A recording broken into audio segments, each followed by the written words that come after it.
East African Republic. On October the 21st, 1969, there took place a bloodless socialist revolution in Somalia, one of whose first aims was to forge a healthy economy based upon the united talents of her people. In traditional handicrafts, for example, crafts of wood carving, of stone cutting, ivory, metal, and leatherwork, there previously existed only the single craftsman, catering in a haphazard way for the needs of his tiny local clientele. The revolution changed that, setting up fully equipped cooperatives, in which the craftsman's skills could be enhanced through contact with his fellows, in which he could create more and better goods for an expanding market, including a hard currency market overseas.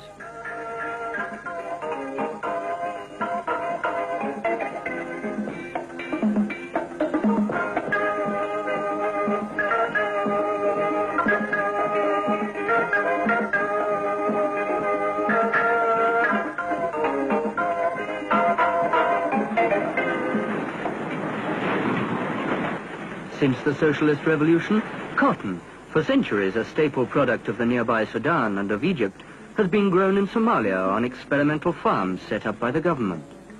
In the Shabelle region, the Somaltex textile factory at Balad was built and equipped with the most modern equipment.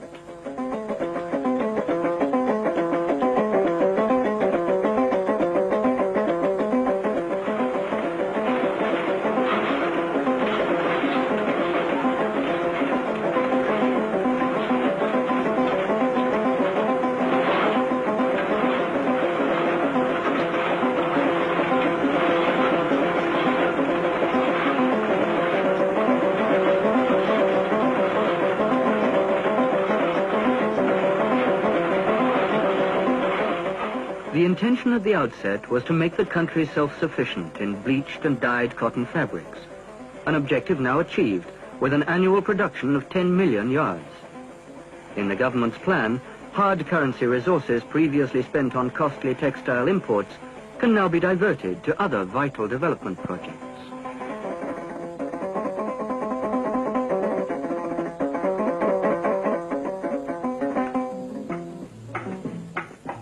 Weaving and pattern making have always been traditional Somali crafts, and the new freedoms offered by a domestic textile industry are encouraging still further these already developed skills.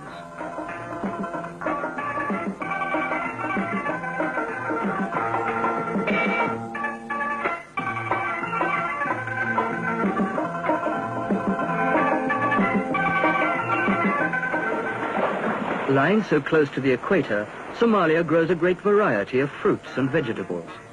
To package these for sale and export, the government built the huge Etop factory at Afgoy.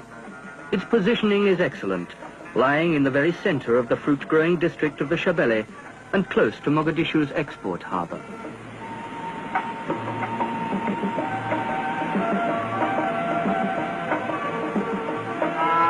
Somalia's greatest export is meat, not only as livestock, but also canned and processed.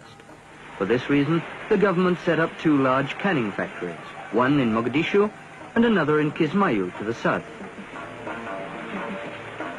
Kismayu now exports some 300 million tins of stewed steak a year to the Soviet Union, while large quantities of corned beef are marketed in Egypt and other countries of the Middle East.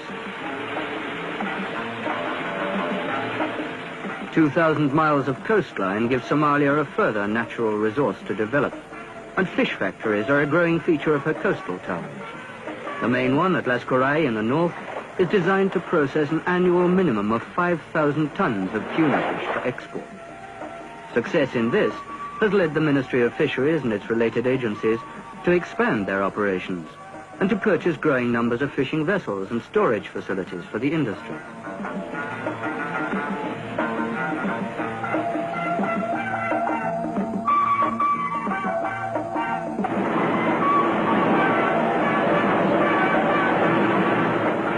Before the revolution, Somalia's domestic needs were met almost entirely by costly foreign imports.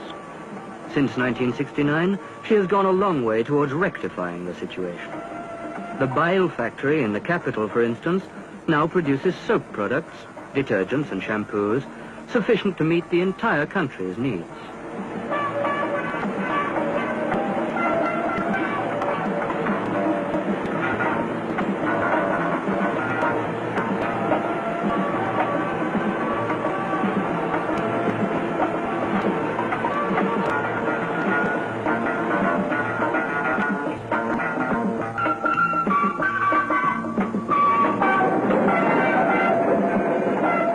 Another light industry developed since the revolution is that of tile making and ceramics here in Mogadishu.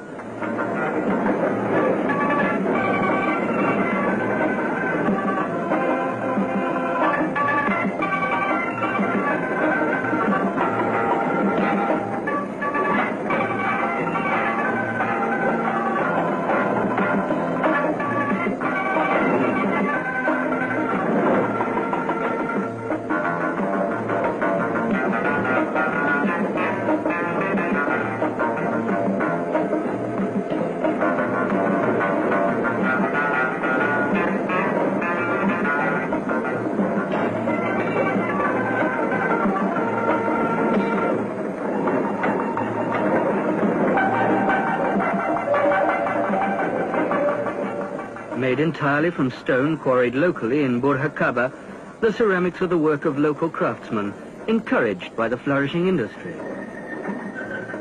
The finished product now meets not only the nation's needs, but also forms a small but useful source of hard currency revenue through export sales to Somalia's Arab neighbors.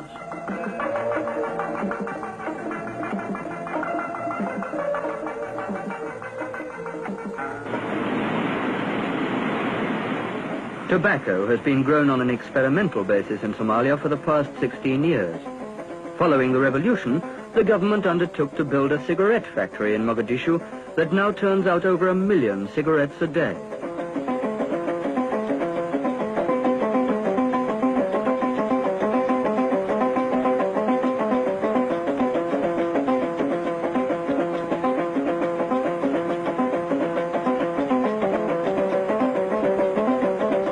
The same factory also produces matches of timber cut from the southern forests of Jilib in the lower Juba.